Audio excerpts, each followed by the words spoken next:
അല്ലാഹുവിന്റെ റസൂൽ അവിടുന്ന് പറയുന്ന സഹാബ, ജന്നാത്തുൽ ഫിർദൗസിന്റെ അവകാശി ആരെന്നറിയുമോ? അല്ലാഹുവിന്റെ സ്വർഗ്ഗത്തിലെ 100ാമത്തെ പദവിയായ സ്വർഗ്ഗത്തിന്റെ അവകാശി ആരെന്നറിയുമോ? അത് അല്ലാഹുവിന്റെ പ്രവാചകന്മാരാ. ആദം നബി അലൈഹിസ്സലാം മുതൽ അഷ്റഫുൽ ഖൽഖായ തങ്ങളെ വരെയുള്ള 1,24,000-ൽ പരം വരുന്ന അംബിയാ മുർസലീങ്ങളുണ്ടല്ലോ, അവര് ജന്നാത്തുൽ ഫിർദൗസിന്റെ അവകാശികളാണ്. രണ്ടാമത്തെ അവകാശി ആരെന്നറിയുമോ? അത് അല്ലാഹുവിന്റെ ദീനിന് വേണ്ടി പോരാടിയവരുണ്ടല്ലോ, അല്ലാഹുവിന്റെ ദീനിന് വേണ്ടി ശഹീദായവരുണ്ടല്ലോ. ആ ശുഹദാക്കൾക്ക് കിട്ടുന്ന പ്രതിഫലമാണെന്ന് ആദരവായ പ്രവാചകൻ നബി മുഹമ്മദ് മുസ്തഫ. നബി മുഹമ്മദ് മുസ്തഫ, നബി മുഹമ്മദ് മുസ്തഫ. അല്ലാഹുവിന്റെ പ്രവാചകൻ പറഞ്ഞു, പോകുകയാണെങ്കിൽ ജന്നാത്തുൽ ഫിർദൗസിൽ പോകണം. സ്വർഗത്തിൽ പോകുകയാണെങ്കിൽ ജന്നാത്തുൽ ഫിർദൗസ് എന്ന സ്വർഗത്തിൽ പോകണമെന്ന് നബി മുഹമ്മദ് മുസ്തഫ. നബി മുഹമ്മദ് മുസ്തഫ സല്ലല്ലാഹു അലൈഹി വസല്ലം. ആരെങ്കിലും അല്ലാഹുവിനോട് ദുആ ചെയ്യുമ്പോൾ സ്വർഗം ചോദിച്ചാൽ സ്വർഗം തരണേ എന്നല്ല, ജന്നാത്തുൽ ഫിർദൗസ് എന്ന സ്വർഗം ചോദിക്കണേ എന്ന് നബിയുനാ റസൂലുള്ളാഹി. അള്ളാഹു നമുക്കൊക്കെ അവിടെ എത്താൻ ഭാഗ്യം നൽകി അനുഗ്രഹിക്കുമാറാകട്ടെ. അതുകൊണ്ടാ പ്രവാചകൻ പറഞ്ഞത്, നിങ്ങൾ ദുആ ചെയ്യണം, എന്റെ വസീല തേടണം, എനിക്ക് വേണ്ടി ദുആ ചെയ്യണം. ബാങ്ക് വിളിച്ചതിന് ശേഷം 6 സമയങ്ങളിൽ ആരെങ്കിലും ദുനിയാവിന്റെ കാര്യം സംസാരിച്ചാൽ അവന്റെ 30 കൊല്ലത്തെ ഇബാദത്ത് നഷ്ടപ്പെട്ടു പോകുമെന്ന് മഹാനായ അലിയാരി തങ്ങൾ പഠിപ്പിക്കുന്നു. അള്ളാഹു ഈമാൻ നൽകി അനുഗ്രഹിക്കുമാറാകട്ടെ. സംസാരിക്കാൻ പാടില്ലാത്ത 1ാമത്തെ സമയം ബാങ്ക് വിളിക്കുമ്പോഴാണ്. ബാങ്ക് വിളിക്കുന്ന സമയം, ആ സമയത്തായിരിക്കും നമ്മുടെ ജീവിതത്തിൽ ഏറ്റവും കൂടുതൽ സംസാരിക്കുന്നത്. പള്ളിയിൽ നിന്ന് ബാങ്ക് വിളിക്കുന്ന സമയത്താണ് ഞാനും നിങ്ങളും എല്ലാവരും ബാങ്ക് വിളിക്കുന്ന സമയത്താണ് നമ്മൾ സംസാരിക്കുന്നത്. അള്ളാഹു നമ്മളെ കാക്കുമാറാകട്ടെ, അള്ളാഹു നമുക്ക് ഈമാൻ നൽകുമാറാകട്ടെ. 30 വർഷത്തെ ഇബാദത്ത് നഷ്ടപ്പെട്ടു പോകും. 2, എന്റെ വിഷയമല്ലെങ്കിൽ ഞാൻ സൂചിപ്പിക്കാം, എന്റെ പ്രിയമുള്ള സഹോദരങ്ങളെ, സംസാരിച്ചാൽ 30 കൊല്ലത്തെ ഇബാദത്ത് നഷ്ടപ്പെട്ടു പോകുന്ന 1ാമത്തെ സ്ഥലം ബാങ്ക് വിളിക്കുമ്പോഴാണ്. അള്ളാഹു സൂക്ഷിക്കാൻ ഭാഗ്യം നൽകി അനുഗ്രഹിക്കുമാറാകട്ടെ. അള്ളാഹു സൂക്ഷിക്കാൻ ഭാഗ്യം നൽകി അനുഗ്രഹിക്കുമാറാകട്ടെ. ബാക്കി 5 സ്ഥലങ്ങളുണ്ട്, എന്റെ വിഷയവുമായി ബന്ധപ്പെട്ടതല്ല. വേണമെങ്കിൽ പറഞ്ഞുതരാം. വേണോ? കേൾക്കണോ? വേണോ വേണ്ടേ? താല്പര്യമുള്ളവർ കൈപൊക്കിക്കും. ബാക്കിലുള്ളവർക്കൊന്നും വേണ്ടായിരിക്കും, കാരണം നിങ്ങൾ VVIPകളായിരിക്കും. നിങ്ങൾ 100ാമത്തെ സ്വർഗത്തിന്റെ മുകളിൽ ഇനി 101-ൽ പോകാതിരിക്കുന്നവരാ. എന്റെ പ്രിയമുള്ള സഹോദരങ്ങളെ, സ്വർഗത്തിൽ പോകാനൊന്നുമില്ല. ഒരൊറ്റ വട്ടം സംസാരിച്ച 30 കൊല്ലം. ഞാൻ ബാങ്ക് വിളിക്കുന്ന സമയത്തൊന്ന് സംസാരിച്ചാൽ എന്റെ ജീവിതകാലം മുഴുവൻ ഉണ്ടാക്കി വെച്ചതൊക്കെ പോയി. ഞാൻ എന്റെ 30 വയസ്സായി, 31ാമത്തെ വയസ്സിലേക്ക് കടക്കുന്നു. എന്റെ പ്രിയമുള്ളവരെ, ഞാൻ ഒരൊറ്റ പ്രാവശ്യം സംസാരിച്ച എന്റെ ആയുസ്സിൽ വഴുതു പറഞ്ഞതും പള്ളി കെട്ടിക്കൊടുത്തതും സദക്ക വാങ്ങിക്കൊടുത്തതും എല്ലാം പോയി. ഒറ്റ പ്രാവശ്യം സംസാരിച്ച പിന്നെ എന്താ ബാക്കി ഉണ്ടാവുക? അള്ളാഹു നമ്മളെ കാക്കുമാറാകട്ടെ. അപ്പൊ 1ാമത്തെ സമയം ബാങ്ക് വിളിക്കുന്ന സമയം. 2 അള്ളാഹുവെ പടച്ചവനെ, ഇൽമിന്റെ മജ്ലിസിൽ ഇരുന്ന് സംസാരിക്കല്ലേ എന്ന് മഹാനായ സയ്യിദുനാ അലി ഇബ്നു അബീ താലിബ് റളിയല്ലാഹു തആല. ഇൽമിന്റെ മജ്ലിസിൽ, ഇത് സ്വർഗമാണ്, നല്ല കാര്യം പറയുന്ന സ്ഥലത്ത് വന്നിരുന്നിട്ട് ചർച്ച ചെയ്യാൻ പാടില്ല. വഴുത് പറയുന്നത് കേൾക്കുക, ഇല്ലെങ്കിൽ ഇരുന്ന് ഉറങ്ങുക. ഇവിടെ ഇരുന്നിട്ട് വെറുതെ പ്രതിഫലം നഷ്ടപ്പെടുത്തിട്ട് ആവശ്യമില്ലാത്ത സംസാരം.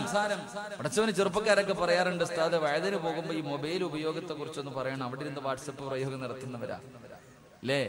ഇൽമു പറയുന്ന സദസ് മജ്ലിസുകളിൽ ഇരുന്നിട്ട് എന്റെ പ്രിയമുള്ള സഹോദരങ്ങളെ സംസാരിക്കാൻ പാടില്ല. 3 അള്ളാഹുവിന്റെ വിശുദ്ധമായ ഖുർആൻ ഓതിക്കൊണ്ടിരിക്കുമ്പോ ഇടയ്ക്ക് കയറി സംസാരിക്കല്ലേ എന്ന് മഹാനായ സയ്യിദുനാ അലി അബീ താലിബ് റളിയല്ലാഹു അൻഹു. ഖുർആൻ ഓതിക്കൊണ്ടിരിക്കുമ്പോ ഇടയ്ക്ക് കയറി സംസാരിക്കാം. ഖുർആൻ ഓതിക്കൊണ്ടിരിക്കുന്നതിന്റെ ഇടയിൽ അള്ളാഹു പടച്ചവനെ സംസാരിക്കും. ബിസ്മി ഒന്നും ഓതത്തില്ല, വീണ്ടും ഓതല് തന്നെ. നിന്റെ 30 കൊല്ലത്തെ ഇബാദത്ത് നഷ്ടപ്പെട്ടു പോകും. അതുപോലെ തന്നെ എന്റെ പ്രിയമുള്ള സഹോദരങ്ങളെ, നമസ്കാരത്തിന്റെ സമയം, നമസ്കരിക്കുന്നതല്ല, നമസ്കാരത്തിന്റെ സമയത്ത് പോലും കൈകെട്ടാൻ വേണ്ടി കയറി നിയ്യത്തൊക്കെ ചെയ്ത് എന്നിട്ട് സംസാരിക്കുന്നവരുണ്ട്. അതുപോലെ തന്നെ അവിടെ നിന്ന് പഠിപ്പിക്കുന്നുണ്ട്, എന്റെ പ്രിയമുള്ള സഹോദരങ്ങളെ, ഖബറിന്റെ ചാരത്ത് നിന്ന് സംസാരിക്കല്ലേ എന്ന് നബി മുഹമ്മദ് മുസ്തഫ.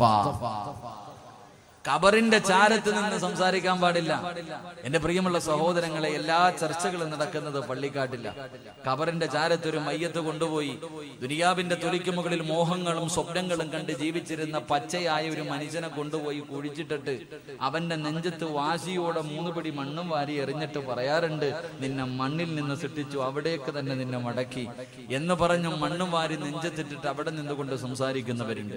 എന്റെ പ്രിയമുള്ളവരെ, ഖബറിന്റെ ചാരത്ത് നിന്ന് സംസാരിക്കരുത്, ദുനിയാവിന്റെ കാര്യം സംസാരിക്കരുത്. നിന്റെ 30 കൊല്ലത്തെ ഇബാദത്ത് നഷ്ടപ്പെട്ടു പോകും.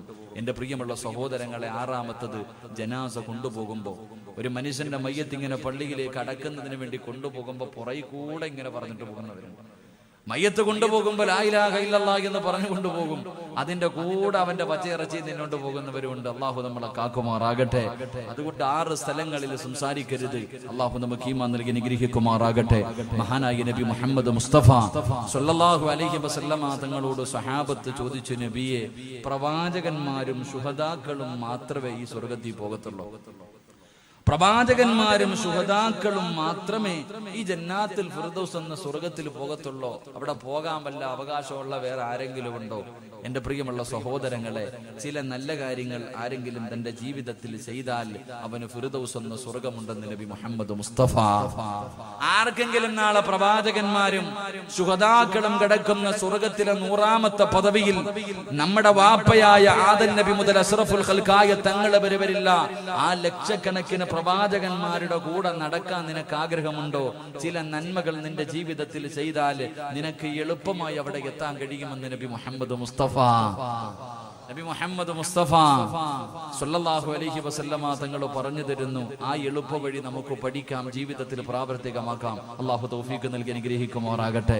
അവസാനം ഇവിടെ നിന്ന് പിരിയുമ്പോൾ ഞാനൊരു എളുപ്പ വഴികൾ പറഞ്ഞു തരാം. ഒന്നുകൂടെ കൂടിയാൽ മതി. നമുക്ക് ഇവരുടെ കൂടെ പോകാൻ, അവിടെ എത്താൻ ഒരു എളുപ്പ വഴി, ഒരു ഷോർട്ട് കട്ട് പറഞ്ഞു തരാം. ഇൻഷാ അല്ലാഹ് ജീവിതത്തിൽ ചെയ്യുക. അള്ളാഹു ഭാഗ്യം നൽകി അനുഗ്രഹിക്കുമാറാകട്ടെ. അവസാനം വരെ ഇരുന്നിട്ട് സഹിച്ച്, അവസാനം വരെ ഞാൻ പറയുന്നതെല്ലാം കേട്ട് സഹിച്ച് ഇവിടെ ഇരുന്നിട്ട് പിരിയുമ്പോൾ നിങ്ങൾക്ക് പറഞ്ഞു തരാൻ ഒരു ദിക്റുണ്ട്. അള്ളാഹുവിന്റെ പ്രവാചകൻ സ്വല്ലല്ലാഹു അലൈഹി വസല്ലമ തങ്ങളെ നിനക്ക് സ്വപ്നം കാണണോ? നമ്മുടെ മോഹമാണ് ഈ ദുനിയാവിൽ നിന്ന് കണ്ണടയുന്നതിന് മുമ്പ് അള്ളാഹുവിന്റെ പ്രവാചകനെ സ്വപ്നം കാണണമെന്ന് ആഗ്രഹിക്കാത്ത മുസ്ലിമില്ല. ഖബറിനകത്ത് കിടക്കുമ്പോ അവിടെയും നിനക്ക് പ്രവാചകനെ കാണാൻ കഴിയും. ദുനിയാവിൽ ജീവിക്കുമ്പോഴും പ്രവാചകനെ കാണാം, ഖബറിനകത്തും പ്രവാചകനെ കാണാം. നാളെ പരലോകത്ത് പ്രവാചകന്റെ സഹായം നിനക്ക് കിട്ടും. നാളെ സ്വർഗത്തിൽ ജന്നാത്തുൽ ഫിർദൗസിൽ പ്രവാചകന്റെ കൂടെ നിനക്ക് കടക്കാൻ കഴിയുന്ന ഒരു ദിക്ർ ഞാൻ പറഞ്ഞു തരാം. അതെല്ലാ ദിവസവും നീ പറഞ്ഞാൽ അള്ളാഹു നിനക്ക് അതിനുള്ള ഭാഗ്യം തരുമെന്ന് നബി മുഹമ്മദ് മുസ്തഫ. ഒരേ ഒരു ദിക്ർ ഞാൻ പറഞ്ഞു തരാം. ഈ ദിക്ർ പറഞ്ഞാൽ കിട്ടുന്നത് ദുനിയാവിലെ റസൂലുള്ളാഹിനെ നിനക്ക് സ്വപ്നം കാണാൻ കഴിയും. ഖബറിനകത്ത് പോകുമ്പോ നിനക്ക് അതിനകത്തും കാണാം, റസൂലുള്ളാഹിനെ കാണാൻ കഴിയും. നാളെ പരലോകത്ത് വെച്ച് പ്രവാചകന്റെ സഹായം ശഫാഅത്ത് കിട്ടിയിട്ട് സ്വർഗ്ഗത്തിൽ പോയിട്ട് എന്റെ പ്രിയമുള്ളവരെ പ്രവാചകൻ കഴിയുന്ന ജന്നാത്തുൽ ഫിർദൗസിൽ നിനക്ക് ഒരുമിക്കാൻ കഴിയുമെന്ന് നബി മുഹമ്മദ് മുസ്തഫ സ്വല്ലല്ലാഹു അലൈഹി വസല്ലം. ആ ഒരു ദിക്റും പറഞ്ഞിട്ട് വേണം നമുക്ക് ഇന്ന് ദുആ ചെയ്തു പിരിയാൻ. അല്ലാഹു ഭാഗ്യം നൽകി അനുഗ്രഹിക്കുമാറാകട്ടെ. അല്ലാഹു ഭാഗ്യം നൽകി അനുഗ്രഹിക്കുമാറാകട്ടെ. അല്ലാഹുവിന്റെ പ്രവാചകൻ സ്വല്ലല്ലാഹു അലൈഹി വസല്ലം തങ്ങൾ പറഞ്ഞു കൊടുക്കുമ്പോൾ ജന്നാത്തുൽ ഫിർദൗസ് എന്ന് പറയുന്ന സ്വർഗ്ഗത്തിന്റെ അനുഗ്രഹത്തിനെ കുറിച്ച്, ആ 100ാമത്തെ പദവിയിലെ പ്രതിഫലത്തെ കുറിച്ച് അല്ലാഹുവിന്റെ പ്രവാചകൻ പറഞ്ഞു കൊടുക്കുമ്പോ സഹാബത്ത് ചോദിക്കുന്നു, നബിയേ യാ റസൂലല്ലാഹ്, അല്ലാഹുവിന്റെ പ്രവാചകരെ, ആ ജന്നാത്തുൽ ഫിർദൗസ് എന്ന് പറയുന്ന സ്വർഗ്ഗത്തിന്റെ അവകാശികളാരാ? ആ സ്വർഗ്ഗത്തിൽ കിടക്കുന്നവരാരാ നബിയേ? ഏത് നന്മയാ നബിയേ? ഏത് നന്മയാ നബിയേ? ഒന്ന് പറഞ്ഞു തരുവോ നബിയേ?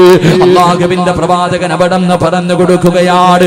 ഈ പാതിരാത്രി തിരക്കുകൾ മുഴുവനും മാറ്റിവെച്ചിട്ട് ഈ പുണ്യമായ സദസ്സിന്റെ 4ാമത്തെ ദിവസം ഈ സ്വർഗ്ഗത്തിൽ ഒരുമിച്ച് കൂടിയ ചെറുപ്പക്കാരാ, അല്ലാഹുവിന്റെ അനുഗ്രഹങ്ങൾ കൊണ്ട് നിറച്ച സ്വർഗ്ഗത്തിലെ 100ാമത്തെ പദവിയായ പ്രവാചകന്മാര് കിടക്കുന്ന സ്വർഗ്ഗത്തിൽ നിനക്ക് കിടക്കണമെന്ന മോഹമുണ്ടോ? ആഗ്രഹമുണ്ടോ പൊന്നുമോരെ? ആഗ്രഹമുണ്ടോ പൊന്നുമോരെ? അല്ലാഹുവിന്റെ പ്രവാചകൻ ഒന്നാമതായി പറഞ്ഞു തരികയാ, എന്റെ പ്രിയപ്പെട്ട മുസ്ലിമേ, അല്ലാഹു നിനക്ക് തന്നിരിക്കുന്ന ആയുസ്സുണ്ടല്ലോ, അല്ലാഹു നിനക്ക് നിനക്ക് തന്നിരിക്കുന്ന ഈ ജീവിതമുണ്ടല്ലോ, പടച്ചവനെ 10 ആകട്ടെ, 20 ആകട്ടെ, 30 ആകട്ടെ, 40 ആകട്ടെ, 50 ആകട്ടെ, 60 ആകട്ടെ, അല്ലാഹു നിനക്ക് തന്നിരിക്കുന്ന ഈ ആയുസ്സുണ്ടല്ലോ